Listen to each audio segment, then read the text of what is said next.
Hey, so thank you so much for joining me today. We are talking about Goosebumps, of course. So jumping right in, just a question for y'all. How did you get involved with this project? Oh, making wishes on flowers and stars.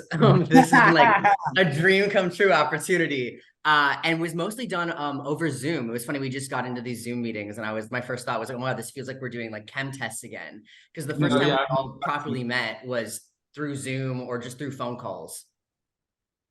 I mean, for me, it kind of came at a time last year where I was just auditioning like crazy. Um, just for all different types of stuff, all different types of roles. And then this came along, this audition fell on my lap.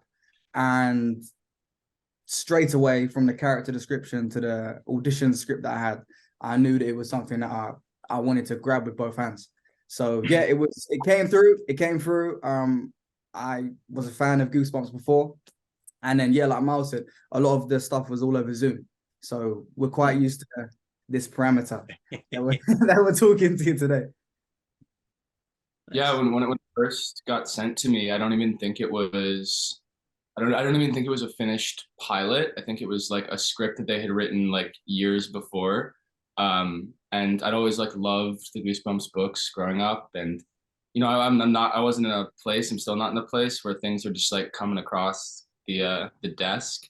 So I auditioned and uh, uh then auditioned again and then like had a Zoom test with Anna, who plays Isabella, and I guess a year later, I'm sitting here in another Zoom, so talking Comes full circle. full circle. And that's so amazing that you said that you all kind of just met on Zoom because I feel like the chemistry that all of y'all have is so amazing. Like it's just like I totally buy that, you all have been friends in this kind of small town. It's so awesome. Yeah, and I mean, like that's been the feedback since day one. We worked with a lot of older and like way more experienced actors like Rachel Harris, Justin Long, Rob Hubel, and all their feedback early on was like, "Oh my God, you guys actually seem like you're friends." And it's like, well, that's because like we are. Like, I mean, we spent so much time filming the show, and then the moment we would wrap, we'd all get in the same cast car and like most likely go to Anna's apartment, or we'd have them like drop like us to like drop our stuff off and then get back in the same car and then all go to a restaurant together. Like how much time we spent together as people and like all got to like love and like grow with each other as people and also as like performers, I think really shows, hopefully. And I think Nice. Yeah, from like sorry, well, from like day one, from the minute that I landed in Vancouver, I put my stuff in a hotel room, and then again we went to Anna's apartment. She baked cookies and she chopped up strawberries, which I thought was a lovely gesture. You're always And, bringing up the strawberries. oh, the strawberries in the bowl was like a real moment for me. I was off a Oh, 9 hour flight, and that was exactly what I needed.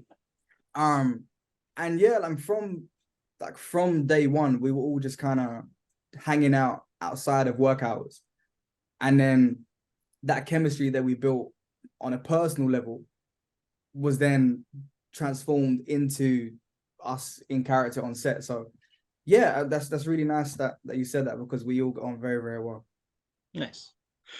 And I know you kind of touched upon this a little bit, but Miles, you mentioned some of the older actors.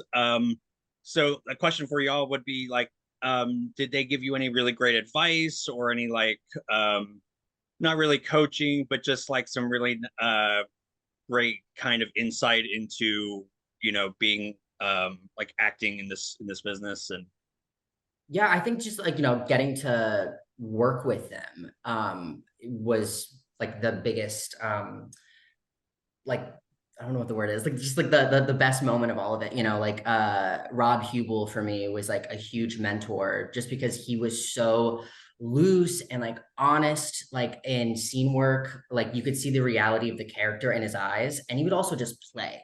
Like the way that he would just throw things out, like I have never broken during a scene, like the way we'd be laughing off camera, like we'd be like, oh, let's go see them do this take, and it's like, no, we have to go because Rob's gonna speak. Like it was hilarious, and I think I grew so much just from getting to watch him play.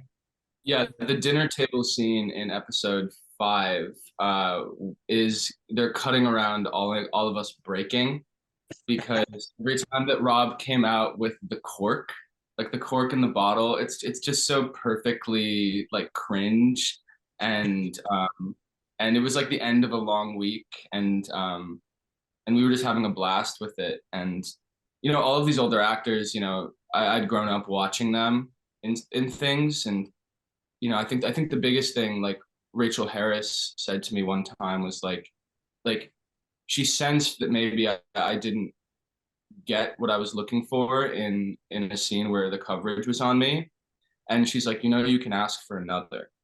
And just like someone in that position of they've worked before, kind of reminding you that like this is on your terms, and like this is your work, and this is your like craft. And that was hugely important. And yeah, so I'm very grateful that I got to do a lot of scenes with Rachel, because she's the best. Nice.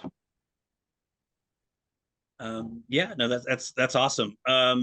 So I was really fortunate enough to go to New York Comic Con this year, and talk to some of the producers and the director of the series, and it was cool because they kind of were saying that y'all kind of helped sort of shape the script a little bit, as far as like your characters, making it very authentic. So I guess just question for everybody is like, how well, first of all, was that accurate? And also, like, how did you kind of shape your own character? I mean, this first of all, the script, like every script that we had was strong. And it wasn't something where we were getting it and it was like, okay, we need to change this, because it was like, we can add to this rather than we need to redo this. You know what I'm saying? So everything we had was gold. And then adding personal layers on top is only going to make the scene pop. And I think for us, the motivation into every kind of moment was, how can we make this scene and this moment as good as we can make it? Whether that's comedy or whether that's drama or whether that's being chased by zombies. It's how can we make this as real as possible and as strong as possible. So if that meant changing a word or two, or adding a different inflection, or having a conversation about what is there, it was all just for the bigger picture of making what was on the page as strong as it can be. So there was little bits and pieces, but as a whole, what we were given was very, very solid work. Yeah, I mean, that was so well said, Zach. I mean, it's been just like major props to the writers and producers, like Nick Stoller and Rob Letterman and Aaron O'Malley, like for liking us and wanting us to be, artists in this. And so, yeah, everything was so strong, and they wanted like us to bring ourselves to the table. Like I remember we were filming, I think episode 8, and like they had writers like on set at that moment. I think James Egan was there and was like kind of coming up to me and was like, oh, you could say this, you could say that, and like I was allowed to workshop it with him and be like, oh, okay, so what if we also did this? And it was just like, I think that's why it works, because it's not like, oh, we got to like do something, but it's like, oh no, like we got to play. Like it was a full like symphony of all of us really wanting this end product to be really cool and really good and really honest and really grounded. And so we got to all do it together. And like that was, yeah, just, I mean, it was good that everyone allowed us to be able to play in that way. I know when you're exploring a lot of like supernatural elements, sometimes you have to get creative. And at least in like episode 4, when Lucas is possessed by the worms, I know Rob Letterman and I had a lot of conversations like, well, what does that look like? How does that manifest? And we sort of like stumbled on the idea that like, well, what makes someone look like they're really not okay? And it's probably like overcompensating, and kind of that like, I'm fine. And then sort of like ramping that up and tracking that through the episode. So it was always very collaborative, and they always encouraged improv. And I think it was a set where the best idea in the room kind of always won, because everyone was really excited about the potential for what we were making. Nice. And I have to mention, Miles, it's so cool seeing a really amazing queer character.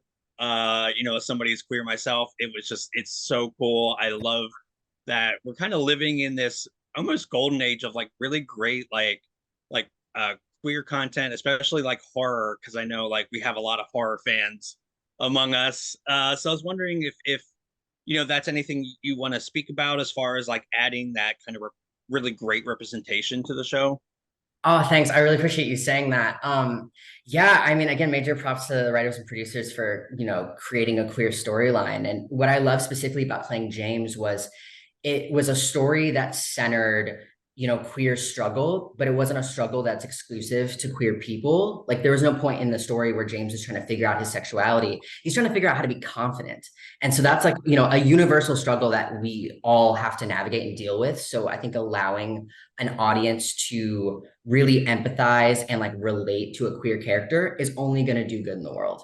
So, I really love that everyone was able to go on that journey with him. And like, I don't think there's one person that, could be like, oh, I don't feel like that. I've never felt like James. It's like we've all been James in that moment. So, hopefully it allows like other people to be kinder to the little Jameses in their real life, from seeing him struggle and laugh and try to like figure out this mystery. Nice.